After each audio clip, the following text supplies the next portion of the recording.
आज तो इस पेड़ की डाल ही काट दूंगा। फिर देखता हूँ ये रानो और इसके बच्चे कहाँ जाते हैं। बस थोड़ा और ये गया घोंसला नीचे। नहीं कालू भाई, पेड़ मत काटिए, मेरा घर उजड़ जाएगा, मेरे बच्चे बेघर हो जाएंगे, कोई तो बचा लो हमें। आज कोई रहम नहीं रानो, आज तेरा ये घास का घमंड जमीन पर होगा। लेकिन क्या होगा जब कालू की साजिश और तेज बारिश एक साथ रानो पर वार करेंगे? क्या हरिया तोते की दोस्ती और गोरी कौवी की नेकी इस नफरत की आग को बुझा पाएगी? रानो चिड़िया अपनी चोंच में लंबी लंबी हरी घास के तिनके दबाकर उड़ती हुई आती है। वो बहुत मेहनत से एक एक तिनके को बुनकर एक सुंदर घोंसला तैयार कर रही थी। बच्चे पास बैठकर देख रहे थे। बस बच्चों, आखिरी तिनका भी लग गया। देखो, बन गया हमारा प्यारा सा घर। बच्चे चहकते हुए उड़कर घोंसले के अंदर जाते हैं।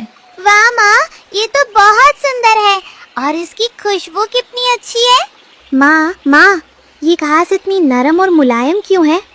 ऐसा लग रहा है जैसे हम रूई के बिस्तर पर सो रहे हों। क्योंकि बेटा, इस घर को मैंने अपनी मेहनत और प्यार से बुना है। जैसे माँ अपने बच्चों को गोद में लेती है, वैसे ही ये नरम घास तुम्हें हमेशा प्यार देगी। माँ, अब हमें यहाँ कभी डर नहीं लगेगा ना? बिल्कुल नहीं मेरे लाल, हमारा घर भले ही छोटा है, पर यहाँ हम सब साथ हैं, और जहाँ सब साथ होते हैं वहाँ खुशियों का सबसे बड़ा खजाना होता है। अचानक जंगल का मिजाज बदल गया, ठंडी हवाएं चलने लगी और आसमान में काले बादल छा गए। दूर पीपल के पेड़ पर बैठा दुष्ट कालू कौआ रानो के घोंसले को देख रहा था और उसकी आंखों में नफरत चमक रही थी। गोरी, देखो, आसमान में बादल घिराए हैं। आज जोरदार बारिश होगी, और जब बारिश होगी तो उस मूर्ख रानो चिड़िया का घोंसला तबाह हो जाएगा। पर कालू जी, बेचारी रानो के छोटे छोटे बच्चे हैं, उन्हें क्या होगा? तो क्या हुआ, उसने हमारे पेड़ पर घोंसला बनाया है, वो जगह हमारी है, हम उसे यहाँ नहीं रहने देंगे, बस इतना जानो। तभी जंगल के दूसरे छोर से हरिया तोता और हरियाली तोती उड़ते हुए आते हैं। आसमान में काले बादलों को देख वे दोनों रानो चिड़िया के घर की ओर मुड़ जाते हैं। उनके चेहरों पर रानो के लिए चिंता साफ दिख रही है। अरे हरियाली, देखो तो, बादल कितने काले हैं आज, लगता है बहुत तेज बारिश आने वाली है। रानो बहन का घोंसला तो घास का है, कहीं भीग न जाए। हाँ जी, मुझे भी यही चिंता हो रही है। चलिए पहले रानो बहन को सावधान करते हैं। बिल्कुल सही कहा तुमने, पड़ोसी का काम पड़े तो आगे आना चाहिए। चलो जल्दी करते हैं। हरिया तोता और हरियाली तोती उड़ते हुए रानो के घोंसले के पास पहुंचते हैं। रानो अपने बच्चों को दाना खिला रही है। रानो बहन, सुनो, आज बहुत भारी बारिश आने वाली है। तुम्हारा घास का घोंसला कहीं टूट न जाए, कोई मजबूत जगह देखो। हरिया भाई, चिंता मत करो, मैंने ये घोंसला बहुत मजबूती से बनाया है, हर तिनका जोड़ जोड़ कर बुना है, मेरे बच्चों को कुछ नहीं होगा। रानो बहन, हम समझते हैं तुम्हारी मेहनत को, पर ये बादल बड़े खतरनाक लग रहे हैं, एक बार सोचो जरूर। ठीक है, तुम्हारी बात मानती हूँ, अगर बारिश बहुत तेज हुई तो मैं बच्चों को संभाल लूंगी, वादा करती हूँ। कालू और गोरी का बेटा जग्गू कौवा एक शैतान और नटखट कौवा है। वह पेड़ पर उछलते कूदते हुए रानो के घोंसले के पास पहुँच जाता है। जग्गू को शरारत करने में बहुत मजा आता है। वह रानो के बच्चों को डराने की सोचता है। ए छोटू चिड़ियों, आज तुम्हारा घर डूब जाएगा, बारिश आएगी और सब बह जाएगा। हा हा हा, भागो भागो। माँ, वो कौवा कह रहा है हमारा घर डूब जाएगा, सच में? नहीं बेटा नहीं, डरो, यह जग्गू झूठ बोल रहा है, इसे शरारत करने की आदत है। झूठ? अरे देखो तो बादलों को, काले काले, डर नहीं लगता? हम तो अपने पक्के पेड़ में रहते हैं, तुम्हारी घास उड़ जाएगी। जग्गू बेटे, दूसरों की परेशानी पर हंसना अच्छी बात नहीं, एक दिन तुम्हें भी किसी की जरूरत पड़ेगी। कालू कौवा गोरी के साथ पेड़ पर बैठा कुछ सोच रहा है। उसकी नजरें रानो के घोंसले पर टिकी है। वह धीरे धीरे एक साजिश बुन रहा है। गोरी बेचैन नजर आती है। गोरी सुनो, मुझे पता है रानो का घोंसला घास का है। अगर बारिश से पहले उस घोंसले की डाल ही काट दे तो घास का घोंसला अपने आप गिर जाएगा। हमें कुछ नहीं करना होगा। कालू जी, ये तो बहुत गलत है। बेचारे छोटे छोटे बच्चे हैं उसके। हम ऐसा नहीं करेंगे। तुम हमेशा उसका पक्ष लेती हो। हम कौओं को ये जंगल में राज करना है, समझी? कमजोरों के लिए दया नहीं चलती। नहीं कालू जी, मैं इस काम में तुम्हारा साथ नहीं दूंगी। यह पाप है। आसमान अब पूरी तरह काला हो चुका है। बिजली कड़कती है और बारिश की बड़ी बड़ी बूंदें गिरने लगती हैं। टप टप टप। माँ, बारिश आ गई। माँ, हम डर रहे हैं। डरो मत मेरे बच्चों, माँ यहाँ है। यह बारिश हमारे जंगल को हरा भरा बनाएगी। यह दुश्मन नहीं, दोस्त है। पर माँ, घोंसला तो भीग रहा है। देखो, पानी आ रहा है। हाँ बेटा, थोड़ा भीगेगा पर टूटेगा नहीं। माँ ने इसे इतनी मेहनत से बनाया है ना, यह मजबूत है, बिल्कुल तुम्हारी माँ की तरह। बारिश और भी तेज हो गई है, लेकिन दुष्ट कालू के मन में तो कुछ और ही चल रहा है। वह अपनी पत्नी गोरी की बात अनसुनी कर चुपके से एक भारी कुल्हाड़ी लेकर रानो के घोंसले के पास पहुंच जाता है। वह रानो का घर गिराने के लिए उस पेड़ की टहनी को ही काटने की कोशिश करने लगता। आज तो इस पेड़ की डाल ही काट दूंगा, फिर देखता हूँ ये रानो और इसके बच्चे कहाँ जाते हैं। बस थोड़ा और ये गया घोंसला नीचे।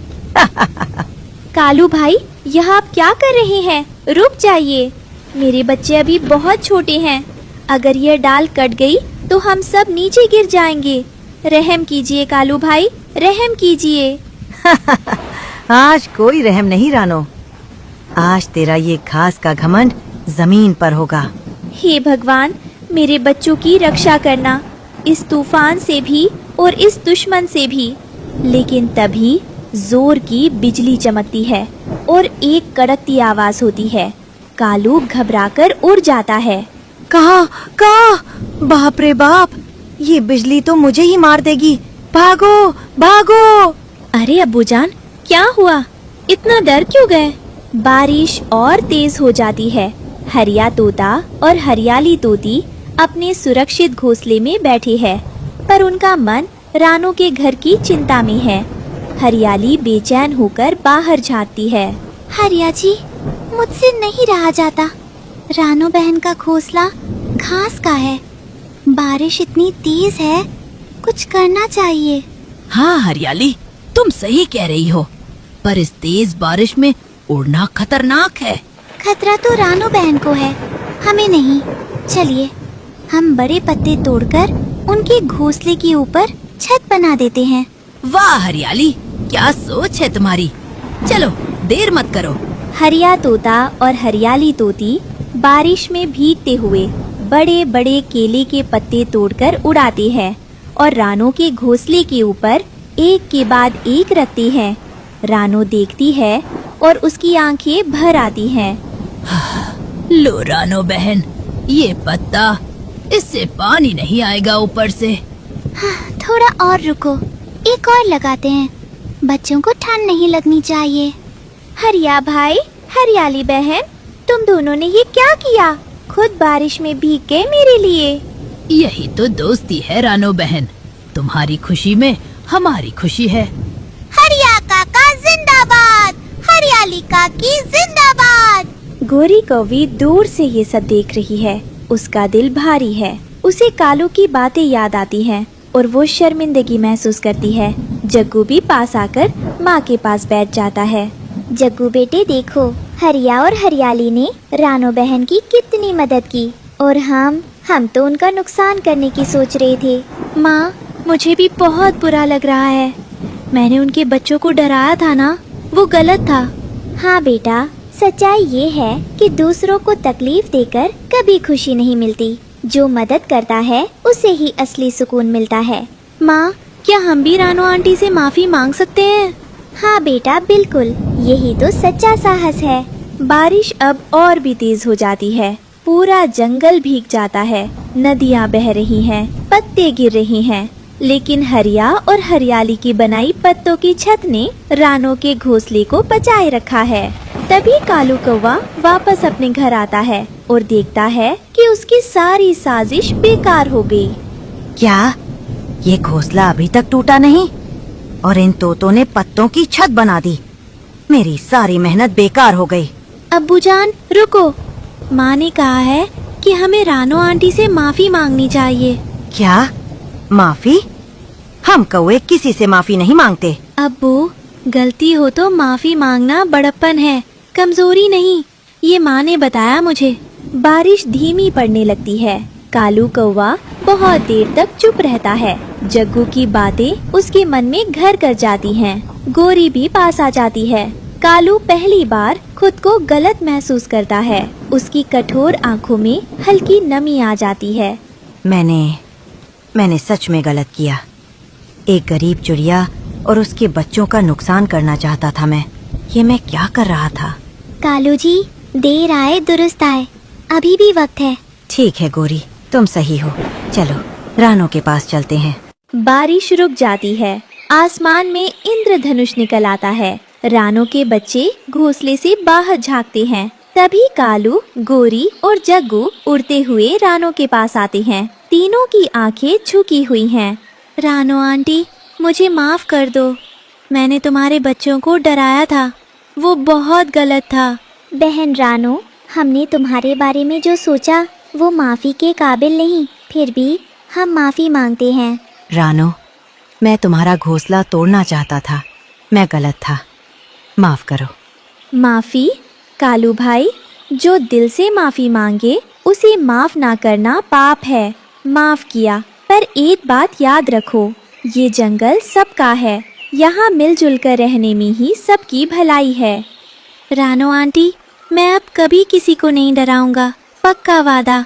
इंद्रधनुष और चमकीला हो जाता है। जंगल की हरी हरी घास बारिश के बाद और भी ताजी और खुशनुमा लगती है। हरिया, हरियाली, रानो, कालू, गोरी, जग्गू सब एक साथ बैठे हैं। बच्चे उछल कूद कर रहे हैं। जंगल में खुशी की लहर है। सूरज फिर से निकल आया है। देखो दोस्तों, इंद्रधनुष ये तो कह रहा है कि आज का दिन सबके लिए नया है। आज मुझे समझ आया, अमीर वो नहीं जिसके पास पक्का घर हो, अमीर वो है जिसके पास सच्चे दोस्त हों। मेरा घास का घोंसला छोटा जरूर है, पर आज इसमें पूरे जंगल का प्यार समा गया। और यही प्यार तो असली दौलत है रानो बहन। अब हम सब दोस्त हैं, आओ खेलते हैं। मेरी जिंदगी में पहली बार लग रहा है दिल हल्का है। शायद यही सुकून है। जंगल हमारा घर है, मिलजुल कर रहेंगे, मिलजुल कर हंसेंगे। गर्मियों का मौसम था। रानो और उसका पति टुन्नू बहुत खुश थे। वे नदी किनारे से सबसे नरम और हरी घास चुन रहे थे। रानो, हम इस हरी घास से ऐसा घर बनाएंगे जो पूरे जंगल में सबसे सुंदर और ठंडा होगा। हमारे बच्चों को इसमें कभी गर्मी नहीं लगेगी। हाँ टुन्नू जी, बच्चे इस नरम घास पर बहुत चैन की नींद सोएंगे। दोनों ने मिलकर तिनका तिनका जोड़ा। कुछ ही दिनों में हरी घास का सुंदर घोंसला तैयार हो गया। वो हरे मखमल जैसा लग रहा था। वाह पापा, ये तो बार है बच्चों। समय बीता, सर्दियाँ आने लगी। ठंडी हवा से पेड़ों के पत्ते झड़ने लगे। रानो ने देखा कि उनका हरा घर अब सूखा और भूरा हो गया है। घास सिकुड़ने लगी थी। टुन्नू जी, घास सूखकर छोटी हो गई है, दीवारों में छेद हो रहे हैं। अगर बर्फ पड़ी तो हम क्या करेंगे? टुन्नू, मैंने कहा था ना, फैशन के चक्कर में हरी घास मत लगाओ। अब देखो, तुम्हारा हरा महल फटा हुआ पुराना कपड़ा बन गया है। अब ठंड में ठिठुरना। तूफान शुरू होने वाला था। बंटी कबूतर और उसकी पत्नी बबली कबूतरी कोने में दुबक कर बैठे थे। वहाँ बहुत तेज हवा आ रही थी। बबली, आज रात कयामत आने वाली है। हवा मेरी हड्डियों तक चुभ रही है। इंसानों ने भी अपनी सारी खिड़कियां बंद कर ली हैं। अब हम कहाँ छुपें? हमें यही एक दूसरे से सट कर बैठना होगा गोलू। मैंने सुना है आज रात बर्फ पड़ेगी। भगवान करे कोई भी इस रात में बेघर ना हो। रात होते होते भयानक बर्फीला तूफान आ गया। हवा की रफ्तार बहुत तेज थी, मानो आसमान जंगल को निगल जा